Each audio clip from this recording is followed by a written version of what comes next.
여러분, 마가복음을 시작하는 날입니다. 1장 1절 말씀 한 구절로 오늘 설교를 가름하게 될 텐데요. 먼저 마가복음의 특징 몇 가지를 서론적으로 살펴보고 넘어가고자 합니다. 여러분, 마가복음의 저자는 마가라고 알려져 있습니다. 이 마가는요, 예수님의 수제자 베드로 곁에서 함께 동역했던 인물로 알려져 있습니다. 그래서 이 마가복음이 사복음서 가운데 가장 먼저 기록된 복음서라고 학자들이 입을 모으고 있는데요. 그럴 수 있는 이유는 이 예수님을 가장 가까이서 지켜봤던 베드로의 입을 통해서 전해지는 예수님의 행적, 말씀, 이런 것들을 가장 가까이서 또 지켜봤던 마가가 그대로 예수님의 말씀과 행적을 생생하게 기록해낼 수 있었다. 그래서 이 마가복음 기록된 이후에 다른 복음서들이 기록되었다라고 보는 것이 학자들의 공통된 견해입니다. 이 마가복음의 또 다른 특징은요, 그 수신인이 로마에 있는 그리스도인이다라고 그렇게 추정해 볼 수 있는데요. 왜 그럴까? 여러분, 마가복음을 읽어 가시다 보면은요, 마가가 유대인들이 사용하던 용어에 대해서는 꼭 설명을 붙여 놓습니다. 예를 들면요, 보아너게라는 이름은 우레의 아들로, 또 달리다굼이라는 유대인의 말은 아람어는 소녀야 일어나라 라는 말로 해석을 하고 있고요. 또 고르반이라는 말도 하나님께 드림이 되었다라는 친절한 설명을 덧붙이고 있는 이유, 왜 그럴까요? 로마에 있는 사람들, 헬라 문화권에 있는 사람들은요, 예수님께서 주로 활동하시던 이 유다 문화, 유다어를 잘 이해하지 못할 수 있기 때문에 그래서 설명을 덧붙였다, 이 사실로 미루어서 수신인이 로마에 있는 그리스도인이다라고 추정해 볼 수가 있습니다. 여러분, 마가복음의 주제는 1장 1절, 저와 여러분이 읽은 이 본문 말씀에서부터 명확하게 드러나고 있는데요, 마가복음의 목적, 주제는 다른 곳에 있지 않습니다. 예수가 그리스도시요 하나님의 아들이시다라는 것을 이 당시 사람들, 이 글을 읽는 사람들 모두에게 밝히 보여주려는 것, 이것에 마가의 초점이 맞추어져 있다는 사실입니다. 여러분, 오늘부터 시작되는 마가복음 강해를 통해서요, 저와 여러분 속에 있는 신앙의 의심의 찌꺼기들, 그리고 예수님에 대한 각종 오해들, 그리고 우리 삶을 묶고 있는 각종 사단의 권세와 어둠의 실패의 사슬들이 이 복음서를 함께 공부해 나가면서 주님의 능력으로, 복음의 능력으로 다 해결되고 풀려나가는 능력의 역사가 우리 모든 성문의 성도님들에게 경험될 수 있게 되기를 간절한 마음으로 소망하고 축복합니다. 자, 오늘 1장 1절 다시 한번 읽어보시면서 오늘 제가 준비한 말씀을 함께 살펴보도록 하겠습니다. 1장 1절, 하나님의 아들 예수 그리스도의 복음의 시작이라. 자, 여러분, 한글로는 여러 단어로 설명 번역되어 있는 이 구절이요, 헬라 원어로는 실제로 4단어로 이루어져 있습니다. 자, 이렇게 기록되는데, 아르케, 투, 유앙겔리오, 예수 그리스도, 투가 관사라는 점을 감안해서 4단어라고 말씀을 드린 거예요. 자, 그러면 오늘 제가 첫 시간에 주목해 보고자 하는 단어가 있습니다. 아르케. 이 마가복음 첫 장, 첫 구절에 등장하는, 마가복음의 시작을 알리는 첫 장, 첫 절, 1장 1절에 처음 등장하는 단어, 아르케라는 단어. 이 단어는 무슨 의미를 가지고 있을까? 마가가 아무 의도 없이, 목적 없이 그냥 이 단어를 쓰지는 않았을 텐데, 이 복음서, 최초로 기록된 복음서 첫 단어에 등장하는 이 아르케라는 단어는 과연 어떤 의미를 가지고 있을까를 한번 먼저 살펴보고자 합니다. 여러분, 우리 교회를 목회하시는 이찬수 목사님이 이 단어를, 이 마가복음을 강해하시면서 이런 묵상을 나누어 주셨는데요, 이 아르케가 살펴보니까 성경에 제일 처음 등장하는 단어와 똑같은 단어다라는 사실. 여러분, 창세기 1장 1절이 어떻게 시작되고 있죠? 태초에 하나님이 천지를 창조하시니라. 여러분, 여기서 물론 구약성경은 히브리어로 쓰였습니다. 이 히브리어로 쓰여진 구약성경을 헬라어로 처음 번역한 성경을 70인역이라고 하는데, 이 70인역에서 이 창세기 1장 1절 시작을 이렇게 시작하고 있습니다.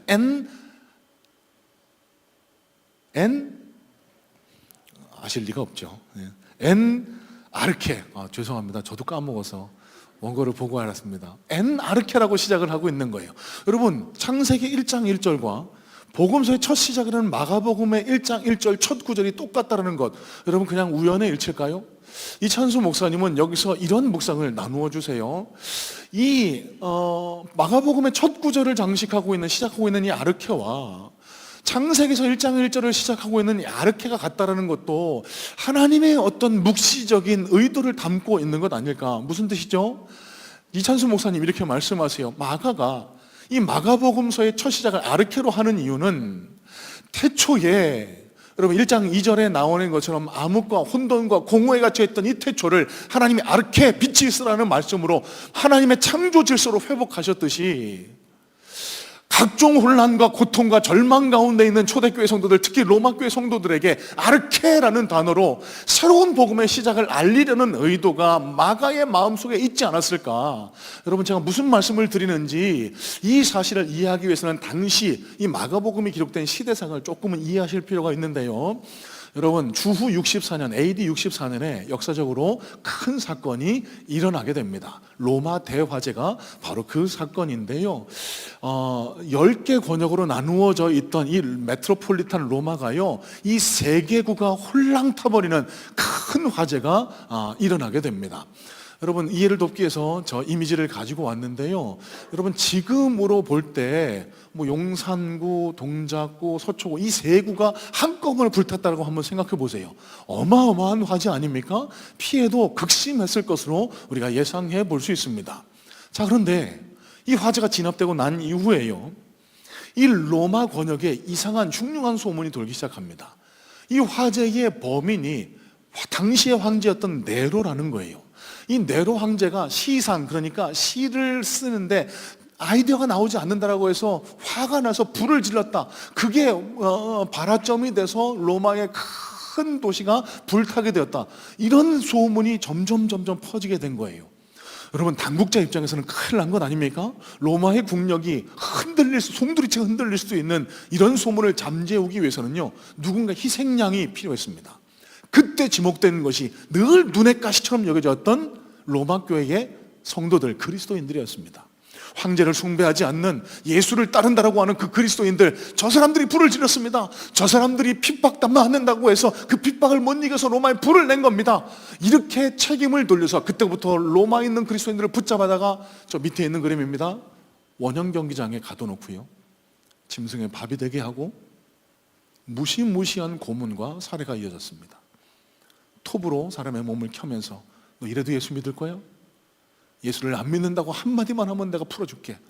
여러분, 히브리서에 기록된 초대교회 성도들의 고난의 모습이 바로 저 1차 네로 황제 박해 때 있었던 일들을 기록한 것이다 라고 많은 성경학자들이 입을 모읍니다. 여러분, 그러면 여러분이 지금이 아니라 1세기에 저 당시에 교회를 다니고 있었다라고 생각을 한번 해보세요. 여러분, 어떤 생각이 찾아올까요? 자연스럽게 절망. 야, 우리는 이제 끝났다. 더 이상 우리에겐 소망이 없다. 예수 믿는다는 것 하나 때문에 내가 이렇게 끌려가서, 우리 가족이 이렇게 끌려가서 이렇게 죽음을 당해야 하나? 하나님은 도대체 살아계신 건가? 예수님 다시 오신다고 했는데 도대체 언제 오시는 건가? 아니, 나 이런 예수만 믿지 않을래. 나부터 살고 봐야지. 이런 절망감, 패배감이 로마 교회 성도들의 가슴에 팽배해져 있었을 겁니다. 여러분, 이때에 한 줄기 빛처럼 로마 교회에 전해진 소식이 바로 이 마가복음이에요. 여러분, 이 마가복음은요, 이 당시 예수를 믿을까 말까, 내가 생명을 걸면서까지 예수를 믿어야 되나, 내가 목숨을 버리면서까지 예수를 따라야 되나, 이런 고민과 갈등, 그리고 많은 이들이 아마 교회를 떠났을 겁니다. 많은 이들이 신앙을 변절했을 거예요. 그런 실패와 낙담과 절망과 좌절에 쌓여있던 로마 교회 성도들에게 한 줄기 빛처럼 다가온 소망의 책이었습니다. 자, 그러면 여러분, 마가는 이 마가복음을 통해서 이 절망과 고통을 마주하고 있는 로마교회 성도들에게 뭘 전하고 싶었을까요? 이겁니다. 로마교회 형제들이요, 로마교회 성도들이요, 절망하지 마세요. 절망하지 마세요. 결코 예수 그리스도의 손을 놓거나 버리지 마세요. 여러분이 마주하고 있는 상황이 얼마나 힘든지, 얼마나 고통스러운지 압니다. 하지만 하나님은, 예수님은 우리를 그냥 내버려 두지 않으실 겁니다. 그 예수님은 하나님의 아들이시오, 우리의 구세주십니다. 온 땅을 다스리는 창조주의 아들이십니다. 결코 절망하거나 낙담만 하고 있지 마세요. 하나님이 반드시 우리의 손을 잡아주실 거고요, 우리의 마침은 반드시 하나님의 도우심으로 인해서 절망이 아닌 승리로, 고통이 아닌 찬양으로 마치게 될 것입니다. 여러분, 이걸 마가는 마가복음을 통해서 보여주기를 원했던 겁니다. 그래서 그 시작을 아르케, 태초에 하나님이 혼돈과 공허와 암흑을 끝내고 하나님의 창조 질서로 바로 잡으셨던 것처럼, 여러분, 지금 여러분의 상황이 암흑이고 공허고 칠 같은 어둠일지 모르겠지만 하나님의 복음, 예수 그리스도의 복음을 우리가 다시 붙들면은 저와 여러분의 삶에서 절망, 고통, 낙담 이런 것들은 다 끝나가고 새로운 시작, 복음으로 인한 새로운 시작, 새로운 희망이 저와 여러분들 속에 샘솟게 될 것입니다. 이 사실을 첫 단어부터 마가는 선포하고 있다는 사실이에요. 여러분, 왜 우리가 마가복음을 다시 읽어야 할까? 그 이유를 저는 이 첫 단어에서부터 찾습니다. 실제 제가 작년 말에 요한계시록 강해를 마치고 나서 어떤 성경의 부분을 나누어야 할까 수주간 고민하다가 복음서를 살펴봐야 되겠다, 그 가운데에서도 마가복음을 살펴봐야 되겠다라는 생각이 점차 굳어지게 됐는데요, 여러 가지 생각들, 여러 가지 묵상들이 제 마음을 찾아왔지만 가장 중요한 내용은 이겁니다. 우리 최석중 장로님 기도하신 대로 이 땅 한국교회, 그리고 이 땅 그리스도인들이 많이 위축되어 있어요. 예수 믿는다는 것 하나 때문에 손가락질 받고, 어디 가서 나 예수 믿는다라고 당당하게 밝히고 신앙생활하지 못하는 그런 상황을 마주한 지가 오래되지 않았습니까? 코로나로 인해서 무뎌지고 약해진 우리의 신앙과 더불어서 지금 또 이 정치적인 갈등, 충돌 때문에 교회가 교회를 손가락질하고 교회가 교회를 서로 욕하고 다투는 이런 일들 때문에 교회에 대한 그리스도인의 긍지, 자부심, 프라이드를 느끼지 못하는 시대가 지금 저와 여러분이 살아가고 있는 이 시대가 아닐까라고 생각을 합니다. 여러분, 그럼 우리가 어떻게 해야 될까요? 이렇게 그냥 무기력하게 숨어서 신앙생활하고 그저 예배드리는 것만으로 만족을 하고 그렇게 내 마음속에 위로만 얻는 것으로 만족하는 그런 연약한 신앙으로 이렇게 계속 지내야 할까요? 여러분, 절대 그렇지 않아요. 저는 우리에게 다시 필요한 것이 이 복음의 본질이라고 확신합니다. 복음은 기쁨의 좋은 소식인데, 이 마가복음 첫 서두 첫 구절에서 밝히고 있는 것처럼 우리 인간이 경험할 수 있는, 이 땅의 사람들이 경험할 수 있는 절망과 고통과 낙담과 어둠과 혼돈을 끝장내고 하나님이 인도하시는 새로운 시작, 새로운 아르케를 여는 첫 관문이 될 텐데, 이 복음을 의지하는 힘이, 복음을 붙드는 힘이 이 땅 그리스도인들 가운데, 교회 가운데 희미해져 있기 때문에, 그 복음의 능력을 확신하지 못하고 있기 때문에 이렇게 예수를 믿는 둥 마는 둥 이렇게 연약한 모습으로 신앙생활을 하고 있는 것 아닌가? 교회가 세상 속에서 빛이 되지 못하고 소금이 되지 못하고 지금 이렇게 나약하게 허둥지둥 되는 것 아닌가? 그래서 우리가 이 마가복음을 읽어야 되는 거예요. 우리가 다시 복음으로 돌아가야 하는 이유가 바로 여기에 있다는 말씀입니다. 자, 그러면 마가는 왜, 어떻게 이 복음으로 인해 아르케, 즉 새로운 시작을 출발할 수 있다고 확신했을까? 그 이유로 왜 복음서를 아르케라는 이 단어로 시작했을까? 여러분, 이 이유를 알기 위해서는 이 마가복음의 저자 마가에 대한 이해가 조금 필요한데요, 여러분, 이 마가는 많은 분들이 오해하시듯이 예수님의 12제자 중 한 분 아닙니다. 이 마가는요, 사도행전에 처음 등장하는 바나바의 생질, 그러니까 바울을 도왔던 바울의 동역자 바나바의 조카라고 보는 것이 정확합니다. 자, 여러분, 예루살렘 교회가 어디서 시작됐죠? 마가의 다락방에서 시작됐습니다. 여러분, 이 마가의 다락방이 바로 이 마가 요한의 집이었습니다. 여러분, 다락방이라고 무시하지 마세요. 요즘 다락방하고 다릅니다. 이 당시 다락방은요, 2층 집을 의미합니다. 그리고 여러분, 이 마가의 다락방에서 120여 명의 문도가 모여서 오순절 성령 강림 사건을 경험했다는 것으로 미뤄볼 때, 이 2층이 굉장히 넓은, 그러니까 여러분, 지금도 120명이 모여서 찬양하고 기도하고 예배 드릴 수 있는 공간이라고 하면은 충분히 넓은 장소 아니겠습니까? 그럼 뭘 뜻하죠? 여러분, 이 집이 굉장히 큰 집, 대저택이었다는 사실을 미루어 짐작할 수 있어요. 무슨 뜻일까요? 마가가 굉장히 부유한 집안에 유복하게 자랐다는 것을 우리는 알 수 있습니다. 자, 이런 마가에게 인생의 큰 사건이 이 사도행전 13장을 통해서 밝혀지고 있는데요. 여러분, 사도행전 13장은요, 이 안디옥 교회의 공동 목회자로 선정된 바울과 바나바가 처음 1차 선교 여행을 떠나는 장면이 그려져 있습니다. 그런데 바울과 바나바만 떠난 게 아니고요, 이들을 수행하기 위해서 선발된 수행원, 동역자가 있었는데 그 사람이 바로 오늘 마가복음의 저자 마가라는 사실입니다. 이 마가가 바울, 바나바, 초대교회 거두 같은 두 인물을 모시고 1차 선교행, 거룩한 선교행을 야심차게 나서게 되는데요, 그 중간에 시작한 지 얼마 안 돼서 한 사건이 일어나게 돼요. 사도행전 13장 13절에 이런 말씀이 기록됩니다. 바울과 및 동행하는 사람들이 바보에서 배 타고 범빌라에 있는 버가에 이르니 요한은 그들에게서 떠나 예루살렘으로 돌아가고. 바울과 바나바의 1차 목적지는 구브로, 사이프러스였습니다. 그 사이프러스 섬을 돌아서 지금의 터키 남부 해안, 지중해 연안에 있는 도시 버가에 이르렀을 때의 일입니다. 갑자기 마가라는 청년이 도망을 갔네요. 이 마가라는 청년이요, 무단히 탈했어요. 그냥 바울에게, 바나바한테 허락도 받지 않고 그냥 없어져 버렸습니다. 아이, 목사님, 그거 뭐 잘 성경에 명확하게 나오지도 않는데 너무 억측 아니십니까? 여러분, 잠시 후에 살펴보겠지만 이 마가 때문에 2차 전도행을 출발하기 전에 바울과 바나바가 다퉈요. 이 사실로 미뤄봤을 때 정정당당하게 떳떳하게 떠난 건 아니라는 걸 충분히 우리는 짐작할 수 있습니다. 자, 여러분, 어찌된 이유였던지 간에 두 가지 추측이 있는데요, 추론이 있는데요. 왜 마가가 이 전도행에서 무단히 탈했을까? 그냥 훌쩍 떠나버리고 말았을까?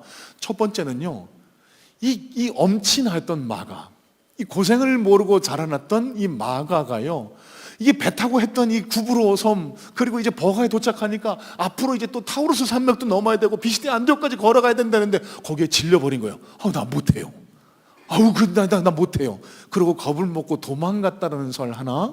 두 번째는 바울이 버가에서 풍토병을 걸립니다.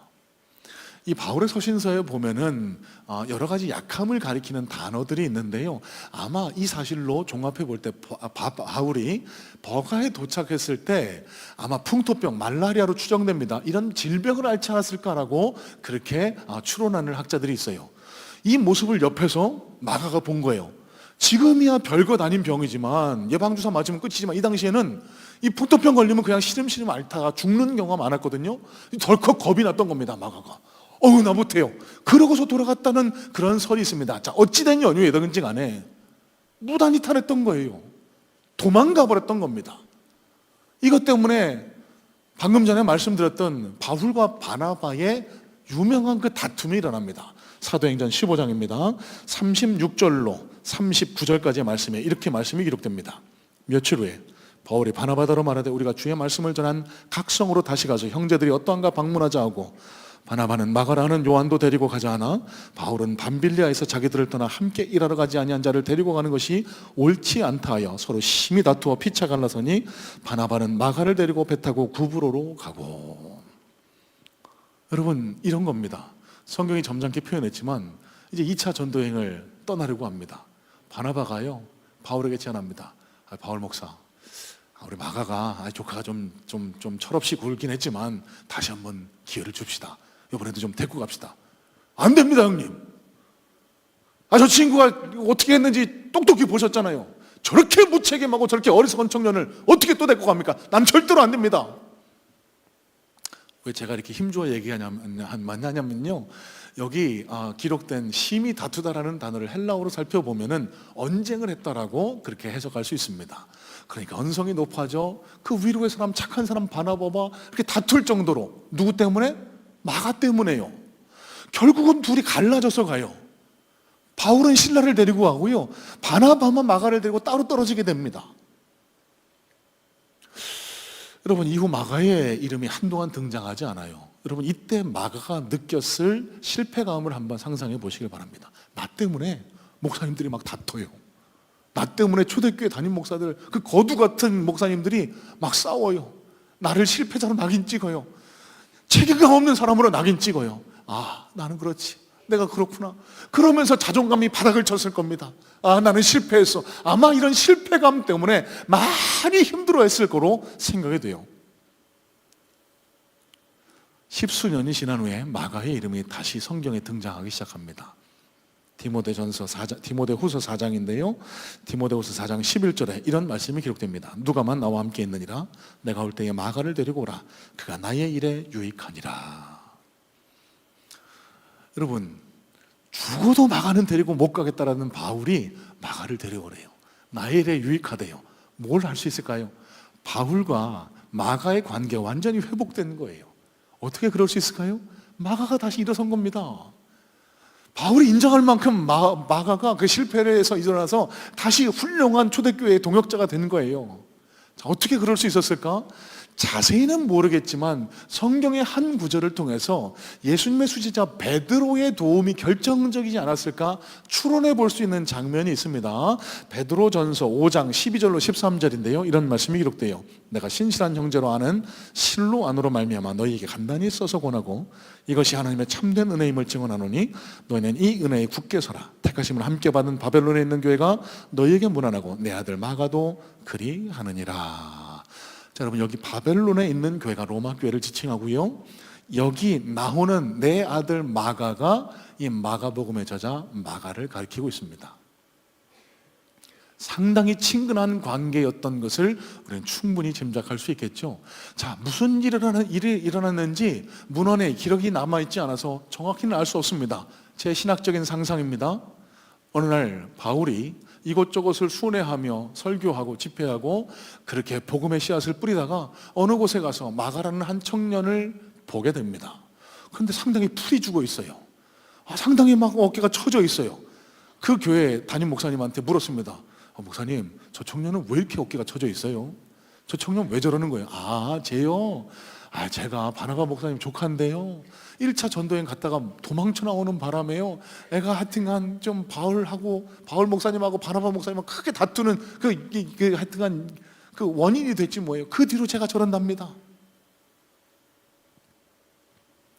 베드로가 마가를 조용히 부릅니다. 이보세요, 마가 청년. 나와 함께 동역하지 않으실래요? 내가 이제 로마에 가서 복음을 전하려고 하는데 이제 옛날의 실패는 다 잊고 나와 함께 갑시다. 목사님, 제안해 주신 건 고마운데요, 저는 그럴 만한 인물이 못 돼요. 제가 예전에도 바울 목사님을 모시고 갔는데 제가 힘들다고 도망쳐서 나오는 것 때문에 그 목사님들이 다투는 일까지 있었습니다. 저는 안 되는 사람이에요. 저는 부족한 사람이에요. 그때 베드로가 이렇게 얘기하지 않았을까요? 청년, 너무 그렇게 절망만 하고 있지 마세요. 과거의 실패는 과거의 실패로 족하지 않겠습니까? 나를 보세요. 내가 지금은 이곳에서 번듯이 설교하고 전도하고 있는 것처럼 보이지만 내가 어떤 사람인 줄 아세요? 내가 예수님 십자가에 달려 돌아가실 때 3번씩이나 예수님을 모른다고 부인했던 사람이에요. 새벽 닭이 올 때 예수님이 말씀하신 것처럼 내가 예수님을 부인했구나라는 실패감에 내가 얼마나 마음 아프고 내가 얼마나 예수님한테 죄송했는지 몰라요.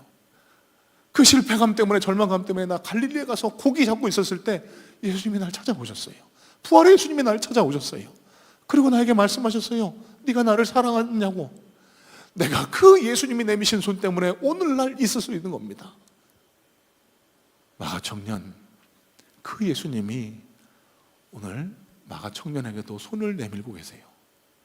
이 실패에만 낙담하고 절망하고 있지 마시고 나와 같이 주의 일에 동참하십시다. 여러분, 이 베드로의 위로와 격려가 마가의 인생의 새로운 아르케, 새로운 시작을 가져왔던 겁니다. 예수님의 복음이 그 마가의 실패와 절망과 악감과 암흑을 끝내고 새로운 아르케, 새로운 시작을 할 수 있게 도왔다는 거예요. 여러분, 어떻게 할 수 있을까요? 여러분, 마가복음이 그냥 쓴 책인 줄로 착각하지 마세요. 여러분, 지금이야 책을 쓰려면은 카페에 앉아서 커피 마시면서 아이패드로 글을 좀 쓰고 인쇄소 출판사 찾아가서 원고를 내고 그러다가 하면은 좀 출판하고 인쇄 받고 이런 과정이 아니에요. 여러분, 이 당시 마가가 무슨 심정으로 마가복음을 썼을까? 한번 상상해 보실래요? 여러분 1장 1절부터 예수 그리스도의 복음의 시작이다라고 적고 있습니다. 여러분 이 당시가 어떤 시대입니까? 예수 믿으면 잡아 끌고 가는 시대였어요. 황제 아닌 다른 신을 섬기면 잡아다가 죽이고 고문하는 시대였어요. 여러분 그럼 마가가 무슨 각오로, 무슨 결단으로 이 마가복음을 썼을까요? 생명을 내놓고 쓴 겁니다. 내가 죽으면 죽으리라는 각오로 이 마가복음을 적었던 겁니다. 왜요? 그 로마 교회에 신음하는 성도들, 절망과 고통 가운데, 흑암 가운데 있는 성도들에게 복음의 새로운 시작. 왜요? 내가 그걸 경험했거든요. 마가가 경험했거든요. 실패와 절망과 좌절 속에 갇혀있던 나에게 예수님께서, 하나님이 베드로라는 사도를 보내주시고 예수님의 음성으로 다시 일어나라라는 손을 잡아주셔서 내 인생의 절망, 고통, 암흑 가운데 있었던 내 인생이 새로운 시작, 아르케를 경험할 수 있었다. 이걸 마가가 경험했기 때문에 이 마가복음을 적으면서 아르케, 여러분 나도 절망하고 실패했던 적이 있었지만 예수 그리스도의 복음이 나에게 다가왔을 때 내 삶이 완전히 바뀌었습니다. 내 삶이 새로운 시작이 출발됐습니다. 이걸 전해주기 위해서 목숨 걸고 마가복음을 적은, 여러분 그랬기에 마가는요 아르케라는 이 단어로 이 마가복음을 시작하게 되었다는 사실입니다. 여러분 저는 소망합니다. 이 마가복음을 함께 살펴보고 함께 공부해 나가는 동안 이 자리 가운데도 여러 가지 각종 삶의 어려움 가운데, 실패 가운데 좌절과 절망과 앞이 보이지 않는 흑암과 공허를 체험하고 계신 분들에게 하나님의 새로운 아르케, 복음의 아르케가 경험될 수 있게 되기를 간절한 마음으로 소망하고 축복합니다. 여러분 반드시 일어날 겁니다. 왜요? 마가가 경험하고 생명을 걸고 마가복음을 썼거든요. 여러분 제가 이거 하나만은 생명을 걸고 저도 여러분들 앞에 선포할 수 있습니다. 여러분 제가 이렇게 변한 것도 복음의 아르케, 제가 실패한 게 아니라 저를 다시 일으켜 세워 쓰시려는 하나님의 아르케가 제 삶 속에 작동했기 때문에 이 자리에 서 있을 수 있었고, 지금도 이곳저곳에서 복음의 아르케를 경험한 예수 그리스도의 증인들이 지금도 살아가고 있기 때문에 하나님의 말씀, 복음인 이 마가복음을 살펴보는 동안 이 말씀이 우리 안에 제대로 심겨지고 제대로 작동할 때 저와 여러분의 삶 속에서도 이 혼돈과 공허와 실패와 절망을 끝내고 새로운 복음의 아르케, 새로운 시작이 저와 여러분 삶의 곳곳에서 드러나게 되기를 주님의 이름으로 소망하고 축복합니다. 자, 두 번째, 오늘 한 가지만 더 살펴보고 서론격인 오늘 이 시간을 좀 정리할까 하는데요. 자, 그러면 한 가지만 더, 어떻게 하면 이 복음의 아르케, 새로운 시작, 새로운 출발을 경험할 수 있을까? 자, 결론부터 말씀드리면요, 하나님을, 예수 그리스도를 바로 알아야 합니다. 왜 마가가 복음으로 새로운 시작, 아르케를 경험해야 한다라고 로마교회 성도들에게, 이 땅을 살아나가는 저와 여러분들에게 선포하면서 그 뒤에 이고 있는 구절을 보세요. 하나님의 아들 예수 그리스도의 복음이라, 왜 이런 말로 마가복음 첫 구절을 시작하고 있을까? 여러분 여기 앉아 계신 분들 대부분이 교회를 신앙생활 하신 지 좀 연수가 되신 분들이기 때문에 이 마가복음 1장 1절에 이 내용이 그닥 생경하게 느껴지지 않으실 거라고 생각을 합니다. 그렇죠? 예수 그리스도, 하나님의 아들 예수 그리스도의 복음의 시작이라 얼마나 익숙해요. 하나님, 예수 그리스도, 복음, 많이 교회 다니면서 들어보신 단어들, 익숙한 단어들 아닙니까? 여러분 그런데요, 이 당시 초대교회 성도들의 입장에서 이 글을 탁 받아 읽었을 거라고 한번 여러분 상상해 보세요. 감정을 이입하고 한번 보시길 바랍니다. 여러분 저와 여러분이 밋밋하게 읽는 이 감정과는 완전히 180도 달랐을 겁니다. 이 초대교회 성도들에게, 로마에 있는 사람들에게 들려졌을 이 마가복음 1장 1절은요 그들의 생각과 가치관을 완전히 180도 뒤집어버리는 혁명적인 선포, 혁명적인 선언이었다는 사실을 저와 여러분 아실 수 있어야 돼요. 자, 왜 그럴까요? 자, 하나하나 꼼꼼히 뜯어볼까요? 자, 여러분 1절에 예수님을 뭐라고 지칭하죠? 그리스도라고 지칭을 합니다. 여러분 이 그리스도라는 지칭은요 기름 붓다라는 크리토라는 헬라 원어에서 유래한 단어인데요, 기름 부음 받은 자, 즉 메시아를 의미합니다. 여러분 이 메시아라는 의미는요, 그리스도라는 직함은요, 여러분 직함입니다. 이름이 아니고요. 이 직함은 이 세상 그 어떤 왕보다 더 뛰어난 신적 권위를 가진 자, 그러니까 여러분 이 당시 시대를 생각해 보세요. 황제가 신으로 여겨지던 시대였습니다. 로마 황제가 신으로 섬겨지던 시대에 예수가 그리스도라는 거예요. 이 세상 그 어떤 왕보다 더 강한 위험, 더 놀라운 위험을 가진 높은 존재라고 선포를 하는 겁니다. 자, 또 1절도 마찬가지지만 2절, 3절에도 하나님의 아들이라고 선포를 해요. 여러분, 이 당시 유대인들 그리고 로마인들에게 하나님은 신입니다. 여러분, 예수를 신이라고 선포하고 있는 겁니다. 여기서부터 복음이 출발된다는 거예요. 여기서부터 복음의 능력이 경험된다는 겁니다. 여기서부터 복음의 아르케, 새로운 출발이 시작될 수 있다는 겁니다. 자, 제가 무슨 말씀 드릴까요? 예수님을 하나님의 아들이신 예수 그리스도로 받아들이는 데서부터 우리 복음의 출발, 새로운 아르케가 시작된다라고. 자, 맥락을 연결지어서 한번 질문해 보겠습니다. 여러분들은 과연 어떤 예수님을 믿고 따르고 섬기고 계실까요? 아니, 이게 무슨 뚱딴지 같은 소리야 라고 생각하실 수도 있는 것 같은데요. 여러분, 이 땅에 많은 그리스도인들이요, 진짜 실제로 존재하는 예수님이 아니라 각자가 만들어낸 허구의 예수님을 만들어 섬기고 있을 수 있다는 그런 생각을 해보지는 않으셨을까요? 자, 이런 겁니다. 목사님, 교회 다니면 다 잘 된다며요. 교회 다니면 기도도 응답되고 살아계신 하나님의 능력으로 우리 문제도 해결되고. 예, 맞습니다. 하지만 그거는 하나님이 결정하실 문제지 우리가 판단할 문제는 아니에요. 그런데 이 땅의 대다수의 그리스도인들이 이런 잘못된 우를 범할 때가 많습니다. 나 이제 더 이상 교회 안 나갈래요. 왜요?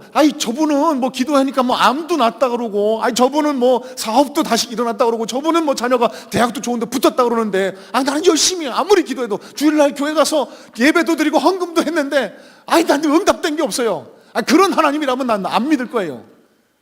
나는 그런 하나님 안 믿을 거예요. 여러분, 뭐가 잘못되어 있는 줄 아세요? 이런 분들은 진짜 하나님, 진짜 예수 그리스도를 믿는 게 아니고요, 내가 만들어낸 허구의 신을 섬기고 있다는 겁니다. 여러분, 무슨 말씀이냐면요, 하나님을 어떤 내 욕망의 도구로 삼고자 허상을 만들어 놓고, 그 하나님은 내가 기도하면 들어주셔야 돼, 그 하나님은 내가 울 때 눈물 닦아주시는 분이야, 내가 어떤 잘못을 해도 용서해 주시는 분이야, 이렇게 우리는 하나님을, 예수 그리스도를 내가 스스로 만들어서 그 예수 그리스도를 섬기고 하나님을 믿고 따르고 있다라고 위안받고 있지는 않느냐는 겁니다.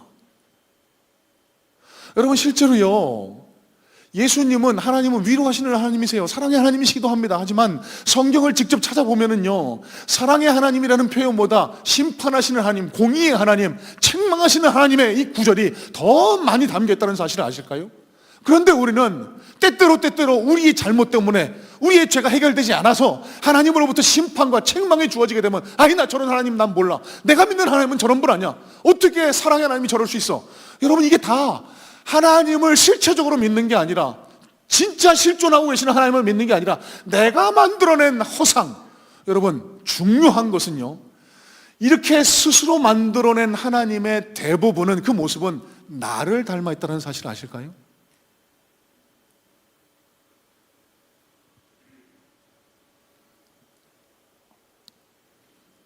여러분, 이렇게 내가 만들어낸 신을, 예수님을 섬기고 따르고 있는 이 분들은요, 그 어떤 복음의 능력도 경험하지 못하게 됩니다. 왜일까요? 하나님을 섬기고 있지 않기 때문에 그래요. 진짜 예수님을 믿지 않고 있기 때문에 그렇다는 겁니다.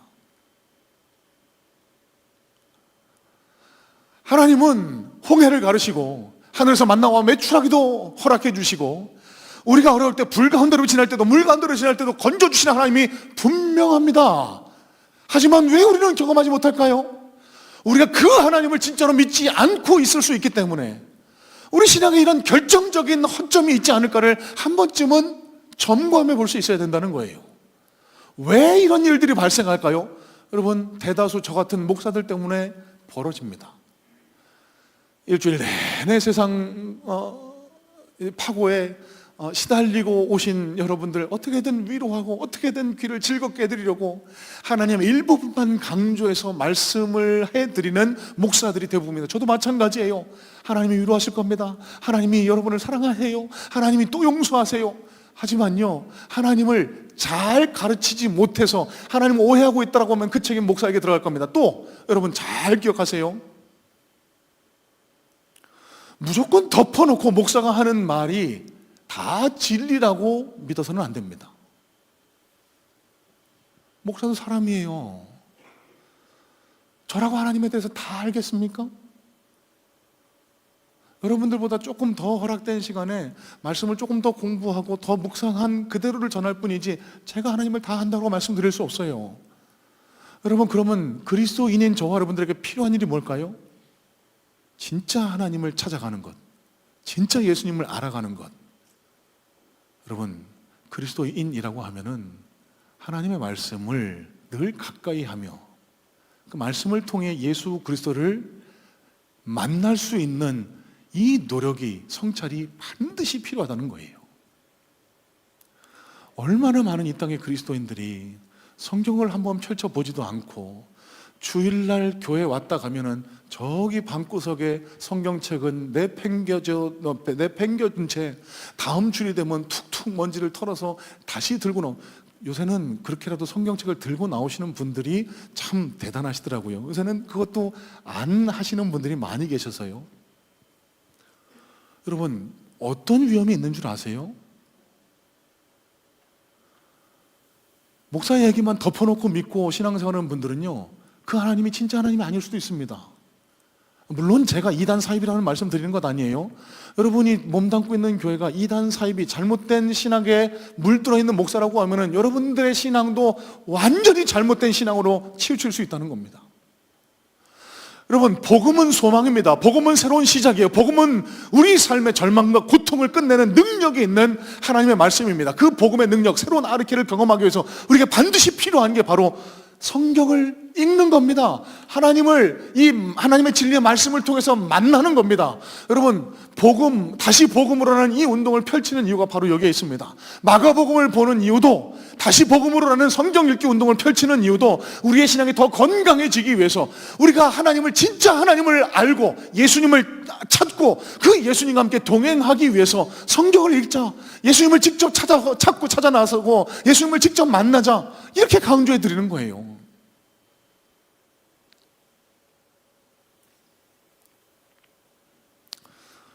용서하십시오. 최근에 일전에도 말씀드린 바 있지만 교회가 서로 극단 좌우로 갈라서서 교회가 교회를 욕하고, 그렇게 교회 내 극심한 분열과 갈등 때문에 교회가 좌우분열을 하는 그런 소식을 자주 듣게 됩니다.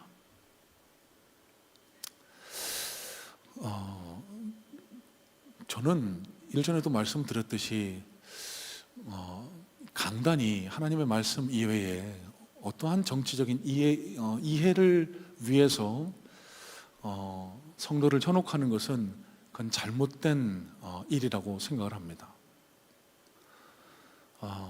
이런 일들 때문에 지금 벌어지고 있는 세상의 오해 가운데 하나가 얼마 전에 뉴스를 통해 확인한 사실인데요. 교회 다니지 않는 분들 대다수가 이제는 교회 다니는 분들 모두를 극우라고 여기고 있대요. 극성적인 집단으로 여기고 있대요. 그럼 이런 일들이 왜 일어날까? 덮어놓고 믿어서 그런 것 아닌가? 목사가 하는 말이면 다 옳더라고. 그래서 주일날 버스 동원해서 집회하는 데 가서 정치 집회하고 돌아오고 그걸로 예배 드렸다라고 위안하고. 여러분, 왜 이런 일들이 발생할까요?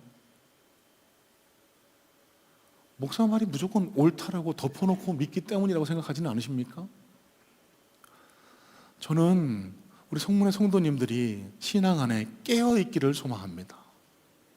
진짜 하나님이 나에게 원하시는 게 무엇인지, 진짜 하나님께서 이 땅 한국교회에 원하시는 게 무엇인지 끊임없이 하나님과 씨름하면서 깨달아가면서 그렇게 하나님이 원하시는 길을 걸어갈 수 있는 교회, 그런 그리스도인들 되기를 간절한 마음으로 소망하고 축복해요.